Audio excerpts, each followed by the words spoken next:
Meriah sambutan hari lahir Roy Azman yang ke-55. Ini reaksi Roy bila tengok umur yang ditulis atas kek. Happy birthday to you.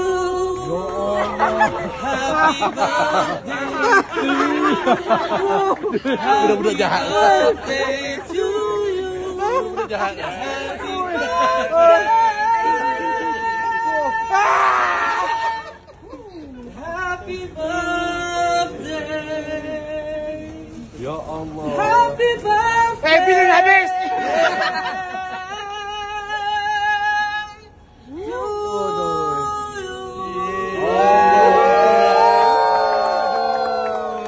Jangan cuba-cuba lari.